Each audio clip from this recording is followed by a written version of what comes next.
फरीदाबाद के बरखल क्षेत्र में और हमारे साथ विजय प्रताप जी हैं, कांग्रेस के वरिष्ठ नेता में से आते हैं। और संजोग देखिए, जैसे ही मैं यहाँ आया, यहाँ पे नंदी महाराज आए हुए हैं, एक संत भी पधारे हुए हैं। और ये अभी संक्रांत गया हुआ है और संक्रांत के बाद जिस प्रकार से धर्म के लिए उत्तरायण, जब सूर्य उत्तरायण होता है तो बहुत ही शुभ माना जाता है। ऐसे में नंदी जी भी हैं और हमारे विजय प्रताप जी के घर पे पधारे हुए हैं। इन्होंने नंदी जी का स्वागत किया है। विजय प्रताप जी से जानने की कोशिश करेंगे। अभी पूरा देश राममय हुआ है, राम भक्ति में लीन है। और यहाँ पे आप बैकग्राउंड में सुन भी रहे होंगे, राम भजन चल रहा है। इस भजन को भी आप सुन रहे होंगे, शंख भी बज रहा है। विजय जी से जानते हैं, जिस प्रकार से अयोध्या में तमाम लोग गए हुए हैं, तमाम लोग जा रहे हैं और कल वहाँ पे प्राण प्रतिष्ठा है। विजय जी से हम इसी पर सबसे पहले शुरुआत करेंगे कि राम जी की तैयारी किस प्रकार से है, दीपोत्सव की तैयारी किस प्रकार से है, बरखल के लोग क्या जानते हैं। देखिए, आप देख रहे हैं बड़ा उत्सव का सा माहौल है। और अभी थोड़ी देर पहले ही हमारे यहाँ से ये सैनिक कॉलोनी है, बहुत बड़ी कॉलोनी है और यहाँ से बहुत बड़ी शोभा यात्रा श्री राम जी की निकली है और हमने उसका स्वागत किया, दर्शन भी किए। अभी हमारे यहाँ मार्केट में पूरी कॉलोनी मिलकर हवन कर रही है, सुंदरकांड कर रही है। उसके बाद कीर्तन है, प्रसाद है। तो उत्सव का माहौल है, ऐतिहासिक क्षण है। अयोध्या में भगवान श्री राम का जो मंदिर दोबारा बना है, इसकी खुशी पूरे विश्व में है। तो हम सब भी इसमें मना रहे हैं, बहुत खुशी की बात है। और आप आ गए हैं, आप देख ही रहे हैं। बल्कि मैं आपसे कहूँगा, वापसी में आप मार्केट में होके जाना। बहुत अच्छा कार्य, बहुत उत्तम कार्यक्रम चल, बहुत उत्तम कार्यक्रम चल रहा है। और हरियाणा को लेकर अगर हम बात करते हैं, हरियाणा में जिस प्रकार से धर्म का क्षेत्र माना जाता है, महाभारत काल का युद्ध भी हरियाणा में ही कुरुक्षेत्र में हुआ था। ऐसे बिल्कुल ऐसे में जिस प्रकार से हरियाणा को धर्म का क्षेत्र माना जाता है और यहाँ पे न्याय के लिए युद्ध हुआ था, न्याय को कायम करने के लिए अभी राहुल गांधी जी न्याय यात्रा निकाल रहे हैं। असम में हैं, मेरे ख्याल से 10वां दिन है आज, या 9वां 10वां दिन है। राहुल गांधी जी वहाँ हैं और वहाँ पे कुछ सरकार द्वारा कहा जा रहा है कि उनके राह में विरोध डाला जा रहा है। क्या आप मानते हैं राहुल गांधी के जो राह परिवर्तन की मांग की गई है सरकार द्वारा, कि आप इस रास्ते से मत जाइए क्योंकि वहाँ पे कुछ गलत हो सकता है, आशंका जताया है सरकार ने वहाँ पे। क्या मानते हैं, सरकार डरी हुई है क्योंकि कांग्रेस की तरफ से कहा जा रहा है कि असम की सरकार डर गई है, या वाकई उनको राह चेंज करना चाहिए? देखिए, पहले तो आपने कहा कि इसमें कोई दोहराए नहीं, हरियाणा में ही कुरुक्षेत्र है जहाँ भगवान श्री कृष्ण ने गीता का उपदेश दिया, धर्म का युद्ध यहाँ लड़ा गया, सबसे बड़ा जो युद्ध है महाभारत का, और वो न्याय की स्थापना के लिए था। और आज पूरा देश, क्योंकि न्याय की और मर्यादा की परम मूर्ति हैं, भगवान श्री राम सर्वज्ञ हैं। वैसे तो हम सबके हृदय में हैं ही वो, लेकिन उनका जो साकार रूप मंदिर में देखने को मिलता है, वो भी भक्तजनों के लिए, मुमुक्षजनों के लिए बहुत प्रिय है। तो सारा जो जितने भी सनातन लोग हैं, उन सब के लिए पूरे विश्व में ये बड़ा खुशी का क्षण है, क्योंकि भगवान राम हमारे गौरव तो है ही है, हमारी आत्मा भी, और उनके बगैर जीवन की कल्पना नहीं की जा सकती। अब आपने बात की न्याय यात्रा की, तो राहुल जी ने पहले भारत जोड़ो यात्रा की।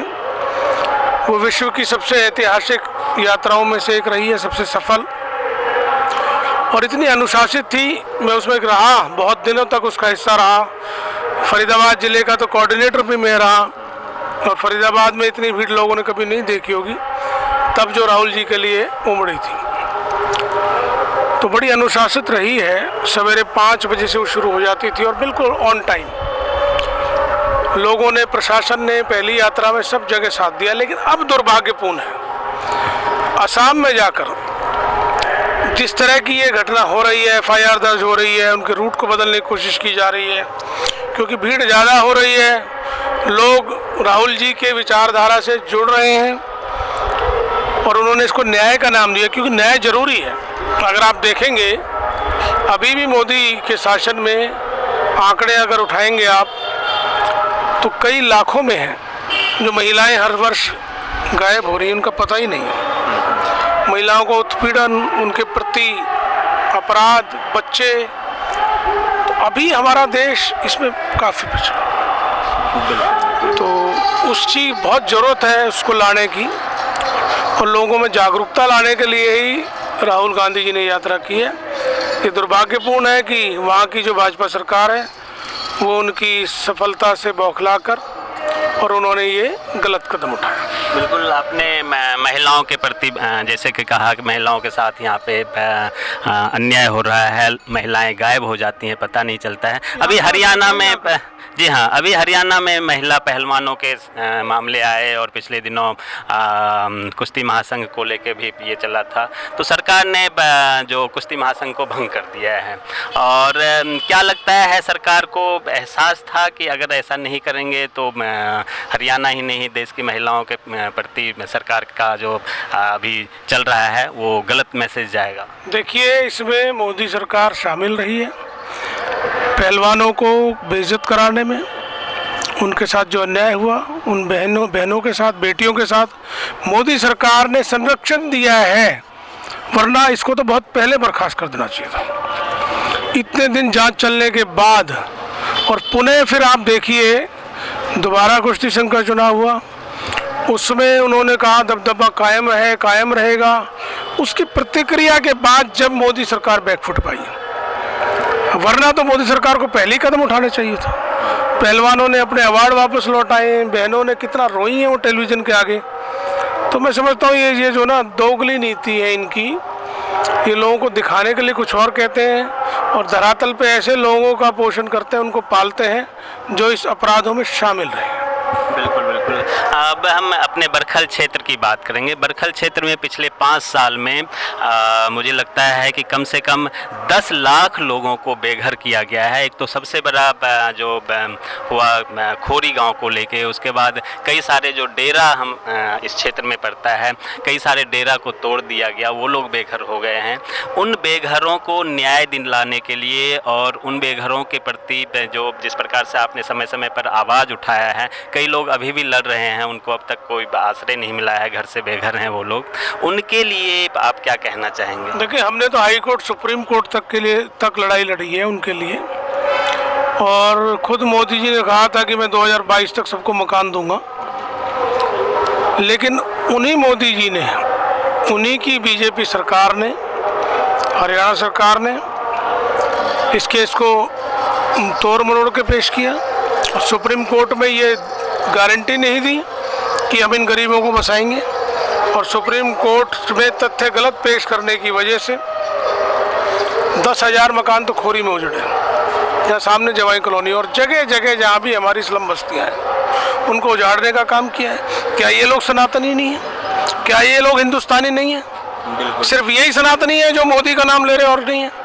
उनका क्या हो? उन गरीबों को जो 10,000 से ज़्यादा मकान उजाड़े हैं, वो भी कोरोना काल में, वो सनातनी नहीं है क्या? ये क्या काम कर रही है सरकार? पिक एंड चूज का इनका महत्व है, सिर्फ पिक एंड चूज करते हैं। जाति, धर्म, मत इससे देखते हैं, क्षेत्र से देखते हैं। इनको लगता है ये वोटर मेरा नहीं है, इसको उजाड़ दो, इस पे टैक्स लाद दो, इस पे ईडी लाद दो, इस पे सीबीआई लगा दो, इस पे इनकम टैक्स लगा दो, जितनी भी तमाम जांच एजेंसियां हैं उनका दुरुपयोग कर दो। काम भी वहीं कराने की कोशिश करें जहाँ इनके लोग रह रहे हैं, जो इनके विचारधारा से सहमत नहीं है, वहाँ डेवलपमेंट रोक दो। हमारे क्षेत्र में बताइए डेवलपमेंट क्या हुआ है? प्रदूषण में सबसे ऊपर है फरीदाबाद, कचड़े में सबसे ऊपर है फरीदाबाद, भ्रष्टाचार में सबसे ऊपर है फरीदाबाद। सड़कें नहीं है, सीवर नहीं है, पीने के पानी की व्यवस्था नहीं है, रोजगार नहीं है, कोई मदर यूनिट नहीं लगी, बेरोजगारी में हम सबसे ऊपर चल रहे हैं। किया क्या इन्होंने? सिर्फ लूट के अलावा भाजपा की सरकार ने हरियाणा में और कोई कार्य नहीं किया। बिल्कुल। और इस बीच में मैं सुनने में आया है यहाँ के जो सांसद महोदय हैं और केंद्रीय मंत्री हैं, उनके प्रश्रय में बहुत सारे प्रॉपर्टी माफिया निकल के आ रहे हैं और जगह जगह पे प्रॉपर्टी में भी धांधली चल रहा है। लोगों को उनके घर से बेघर कर दिया जाता है, गलत कागजात तैयार किया जाता है, प्रशासन उनका साथ नहीं देते हैं। तो इसको लेके आप क्या? देखिए, अनियमितताएं बहुत है, मैं कोई किसी पर आरोप नहीं लगा रहा हूँ, लेकिन भाजपा के इस शासन में अनियमितताएं बहुत हैं और लोगों को बहुत असुविधाओं का सामना करना पड़ रहा है, चाहे वो किसी भी वर्ग का, व्यापारी हो, बिल्डर हो, किसान हो, मजदूर हो, नौकरी पेशा हो, खुश कोई नहीं है। इनका जो इम्प्लीमेंटेशन एग्जीक्यूशन है वो सभी जगह फॉल्टी है। उदाहरण के तौर पे मैं कहूँ, जब इनकी सरकार नहीं थी तो ये कहते थे कि भाई ये जजिया कर है और सरकार आते ही जजिया कर हटा देंगे हम। और आज देखिए इन्होंने फरीदाबाद को टोल नगरी बना दिया है। आप चाहे दिल्ली से आइए, चाहे यूपी से आइए, गुड़गांव जाइए, सोना जाइए, नोएडा जाइए, मथुरा जाइए, सब जगह से आने जाने में ये अकेला ऐसा शहर है जहाँ टोल देना पड़ता। तो इनकी कथनी करनी में अंतर है। एग्जीक्यूशन इनका फॉल्टी है और लीकेज बहुत ज़्यादा है। 60 से 70% जो भी बजट आ जाता है उसको खा जाते हैं। नगर निगम का ऐप उठाइए तो 2 से 2,500 करोड़ का बजट हर वर्ष है, तो 9 साल में 20,000 करोड़ से ज़्यादा रुपया फरीदाबाद में केवल नगर निगम से आना। स्मार्ट सिटी से अलग आना चाहिए था। 1150 करोड़ नहर पार के जो 24 गांव एक्वायर किए हैं तो उनका पैसा है, वो भी गायब है। तो इनके यहाँ लीकेज बहुत ज़्यादा है। पेट इनका बहुत बड़ा है, 60-70% पैसे को ये खा जाते हैं। बिल्कुल बिल्कुल। बात यहाँ पे शुरू हुई थी जिस प्रकार से राम राज्य की स्थापना को लेकर कहा जा रहा है कि राम राज्य की स्थापना की जाएगी, राम राज्य के स्थापना की शुरुआत हो गई है राम मंदिर प्राण प्रतिष्ठा से। लेकिन हर किसी को न्याय जिस प्रकार से राम राज्य में मिलता था वो न्याय वास्तविकता में धरातल पर दिख नहीं रहा है। लोगों का घर तोड़ा जा रहा है जबकि घर बसाना चाहिए। कहा गया था कि 2022 तक सबको पक्का मकान दिया जाएगा। मकान मिलने के बजाय उनके मकान को तोड़कर और उन्हें बेघर किया जा रहा है। कई और भी चीज़ें चल रही है जिस प्रकार से। राम तो हमारे हृदय में है और सगुन राम के मंदिर की प्रतिष्ठा हमने अयोध्या में करते हैं। हमारे यहाँ निर्गुण सगुन दोनों को मानने वाले। कबीरदास निर्गुण राम को मानते थे, तुलसी सगुन राम को मानते हैं। और आप देखिए महर्षि दयानंद ने, उन्होंने भी निर्गुण को माना, मीराबाई ने सगुन को माना। लेकिन सनातन में निर्गुण सगुन दोनों का स्थान है। तो निर्गुण हमारे हृदय में, सगुन वहाँ है। लेकिन उसकी पालना कैसे होगी? उसकी पालना होगी मर्यादा से और जैसा कि आपने कहा न्याय से।